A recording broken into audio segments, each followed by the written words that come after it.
আপনারা দেখছেন সলিল বাগচির ভিডিও। আজ 10ই সেপ্টেম্বর বিপ্লবী বাঘা যতীনের অর্থাৎ যতীন্দ্রনাথ মুখোপাধ্যায়ের প্রয়াণ দিবস। এই আজকের দিনে তিনি উড়িষ্যার বুড়িবালাম নদীর তীরে যুদ্ধে মাত্র 35 বৎসর বয়সে ব্রিটিশ পুলিশের হাতে গুরুতর আহত হন এবং হাসপাতালে মারা যান।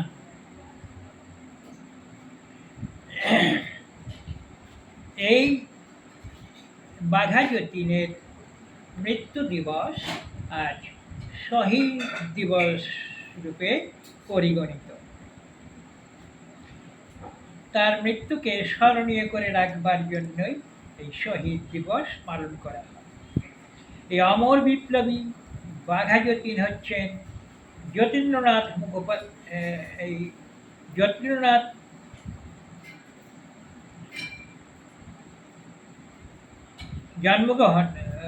জন্মগ্রহণ করেছিলেন 1879 খ্রিস্টাব্দের 7ই ডিসেম্বর তারিখে কুষ্টিয়া জেলার কুমারখালী থানার অন্তর্গত কয়েকগ্রাম নামক স্থানে। তার বাবা ছিলেন বিখ্যাত উমেশ মুখোপাধ্যায় এবং মাতা ছিলেন শরৎ শশী দেবী। তার এই তেজোদীপ্ত জীবন যে স্মৃতি রেখে গেছে আমাদের মনের মণিকোঠায়, তা বহুদিন স্মরণীয় হয়ে থাকবে। তাই তাকে শ্রদ্ধাবনত চিত্তে স্মরণ করছি, প্রণাম জানাচ্ছি। আজও কাটে সেই রাত বুড়িবালাম তটে, নিঃসীমিতামসার অন্ধকারে, যারে হারিয়ে ফেলেছে একদিন ব্রিটিশ আঘাতে। মুছে গেছে শনিতের ধারা, ধুয়ে গেছে বহুকাল ঢেউয়ের দোলায়, কত শত নয়নের নীরে।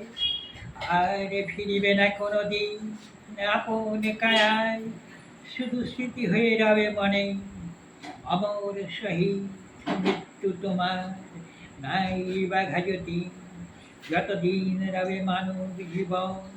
তুমি অম্লান, তুমি অক্ষয় সূর্য সম, তোমারে জানাই সহস্র প্রণাম।